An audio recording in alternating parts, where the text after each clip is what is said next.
Arab Bedouins' prophecy. From millennium past, there were two types of Arabs, city dwellers and Bedouins. Bedouins are nomads. They travel through the vast deserts and are constantly on the move. Even during the golden age of Islam, when Arabs were the richest and most learned people on earth, Bedouins remained in virtually the same state that they had been for thousands of years. Poor, uneducated, and cut off from the rest of the world. Yet Muhammad, peace be upon him, foretold that these Arab Bedouins of his region would one day compete with one another in the construction of tall buildings. "Now tell me of the last hour," asked the man. The Prophet replied, "That you see the barefoot, unclothed Bedouins competing in the construction of tall buildings." Today we find in the Arabian Peninsula, the Bedouins who used to be impoverished herders of camels and sheep are now not only competing with one another, but also the entire world to construct the world's tallest buildings. How did one of the poorest people on earth, who literally wore rags, become the wealthiest nations on earth? One thing that made this rapid change possible was the discovery of oil. The seemingly empty deserts of the Bedouins had it in abundance. They went from camels to Cadillacs in a single generation. The construction of tall buildings among the Arab Bedouins has even reached Mecca, Muhammad's city of birth. The last few decades have seen a massive surge in building construction in Mecca. The famous Mecca Clock Tower is currently the third tallest building in the world. In order for such construction to be possible, many of Mecca's ancient mountains had to be demolished in order to make room for the tall buildings that had sprung up. Amazingly, this is also something that Muhammad had foretold. He said, "The hour will not be established until the mountains are moved from their places." This tremendous feat of demolishing entire mountains has only been made possible in the 20th century with the advent of technology such as explosives. It's important to point out that Muhammad himself was a simple man and wanted other Muslims to maintain that simplicity. He did not like Muslims to be extravagant. So, if he wanted to will this prophecy to become true, he would have to encourage the Arabs to build tall buildings, yet he never did. Spread of sexual immorality and disease. Muhammad, peace be upon him, revealed that the Day of Judgment would not take place until sexual immorality had become so prevalent and normalized that it would begin to be carried out even in public places. He said, "The hour will not be established until people fornicate with each other in the road, just as donkeys fornicate."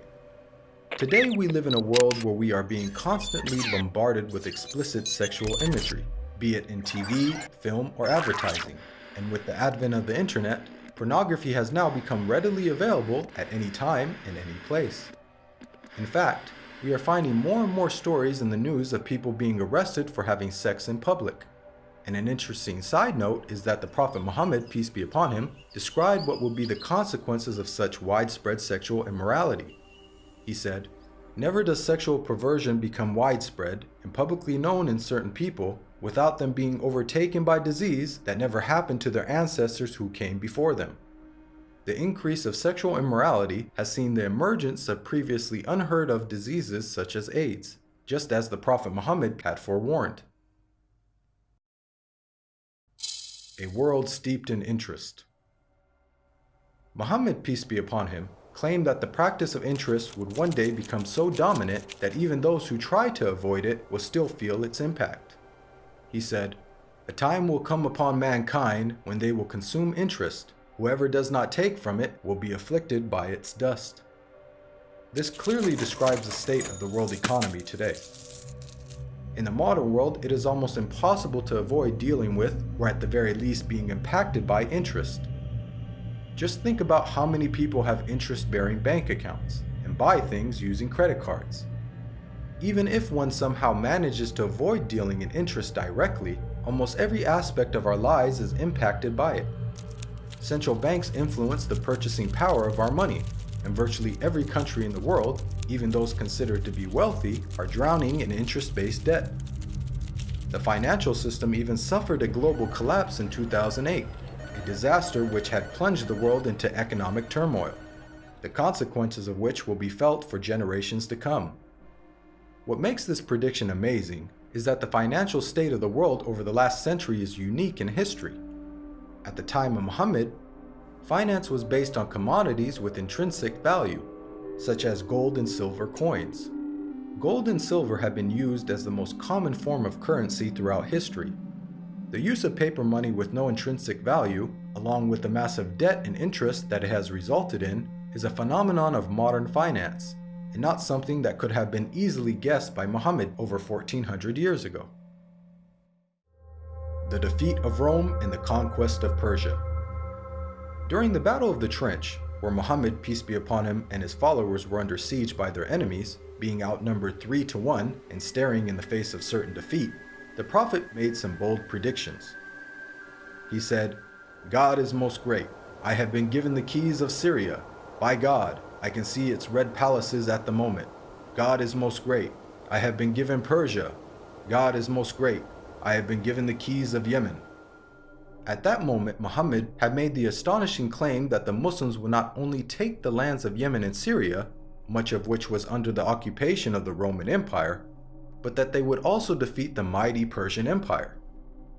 Historically, Muhammad's companions saw this prophecy fulfilled before their very eyes, as they went on to defeat the Romans and conquer Persia. What are the odds that the Muslims, who lacked economic and military strength, could topple the superpowers of the world in such a short span of time? The astonishing way that the Muslims defeated the superpowers captured the world by surprise. As historian Barnaby Rogerson explains, you have to remember that the two great superpowers were the Byzantine Empire, i.e. the Eastern Roman Empire, and Sassanid Persia. They were the dominant superpowers. If you're putting it in a modern parlance, it's a bit like the Eskimos taking on the United States of America and Russia. No rational person would have ever conceived of such a possibility. The sentiment is echoed by historians who cannot explain how Islam became such a dominant force so quickly. Professor of Byzantine Studies, Andrew Louth, wrote, "The speed with which the eastern provinces of the Byzantine Empire succumbed to the Arabs remains to be explained by historians." Prevalence of writing. Many of us take for granted the ability to read and write, and the abundance of books that are available in the modern age. However, for the people of the past, illiteracy was the norm, and books were very scarce. Muhammad, peace be upon him, was born into a society in which very few people could read or write. It is estimated that the number of people who were literate in his locality of Western Saudi Arabia did not exceed 17. Muhammad himself could not read or write. Against this backdrop, the Prophet Muhammad made the prediction that writing will one day become widespread among mankind.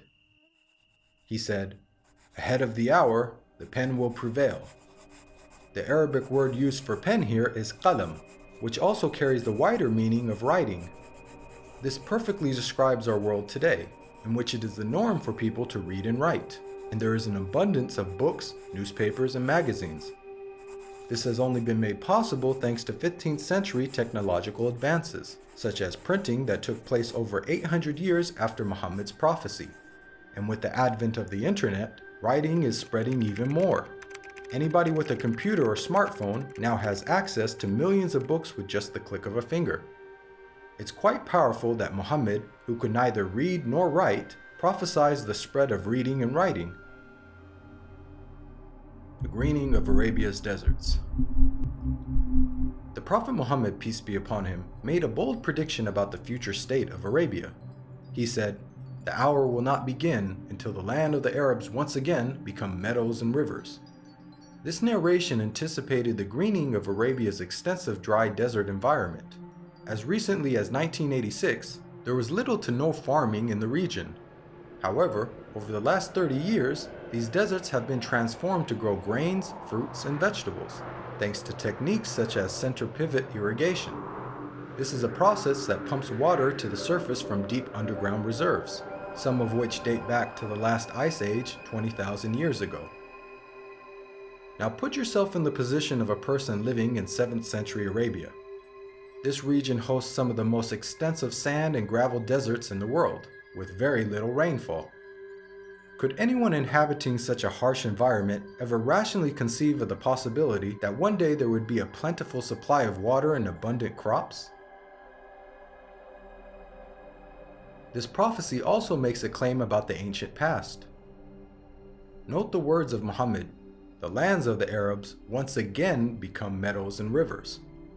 By saying once again, he is implying that at one stage in their history, the deserts were lush with vegetation and life, and that they will be returning to this former state. Geologists now know that the Arabian Peninsula was, indeed, once filled with meadows and rivers in ancient times.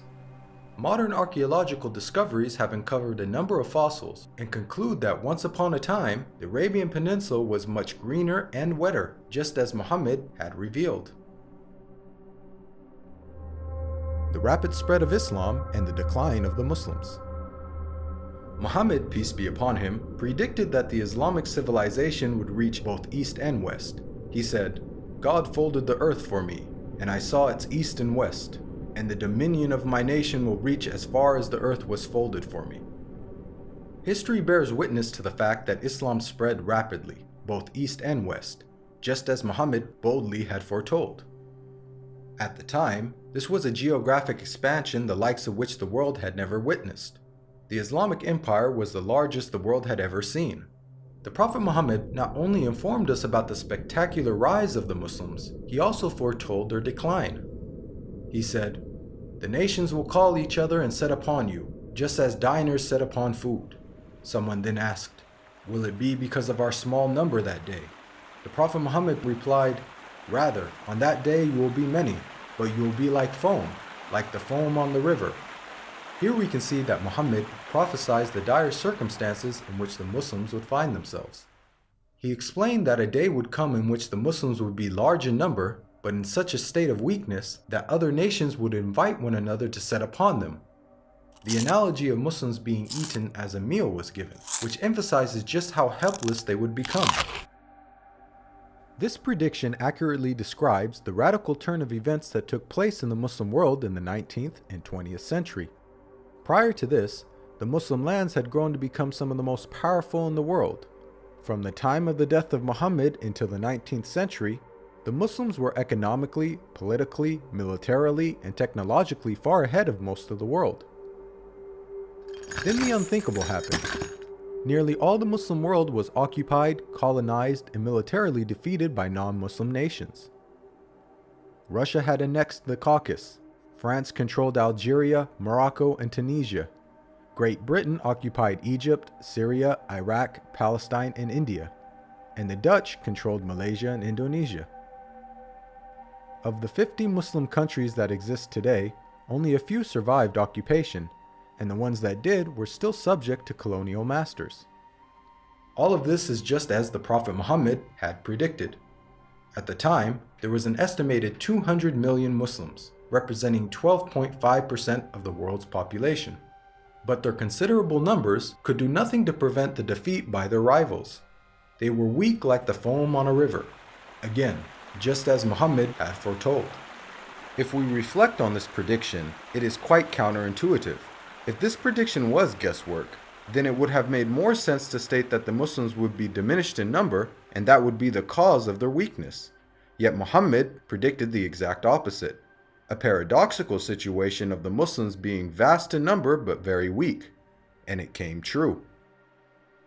Historically speaking, when religions lose their influence on the world stage in such a way, it is usually followed by a stagnation or decline in the number of their followers.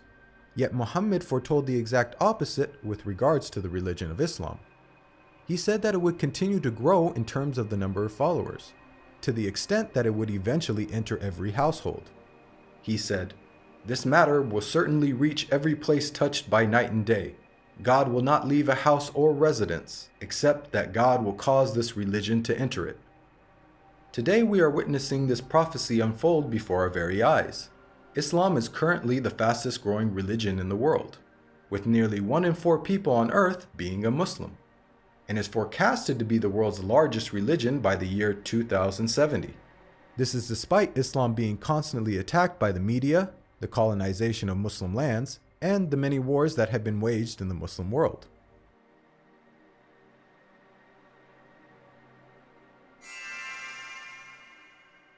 Even the name Muhammad has prophetic implications.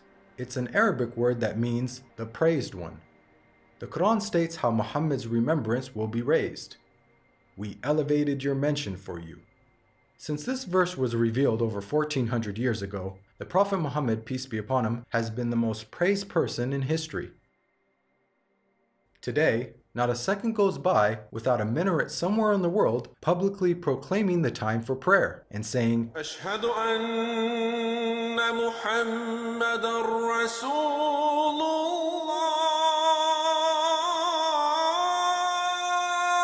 I bear witness that Muhammad is the messenger of God. أشهد أن محمدًا رسول الله.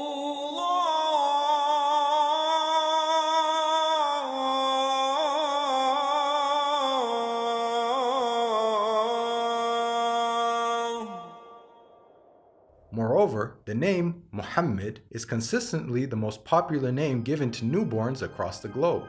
This is despite the fact that Muhammad never encouraged Muslims to adopt his name.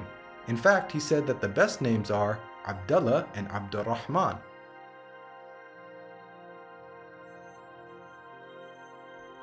Now, we've analyzed a number of the Prophet Muhammad's prophecies, which were made over 1400 years ago, and have seen how he has accurately foretold many things.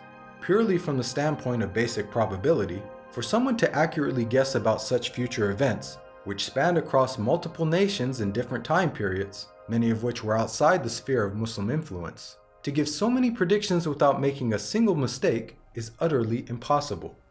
Today, millions of people believe in false prophets and follow false systems for guidance in life. As human beings, we're willing to follow false prophets, man-made systems, and baseless superstitions, but why don't we accept the real guidance when it comes from God? God empowered the Prophet Muhammad with accurate prophecies as a way for us to distinguish the true prophets from the false.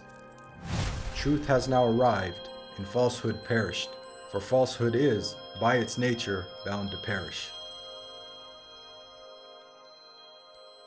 This video is based on the book, The Forbidden Prophecies.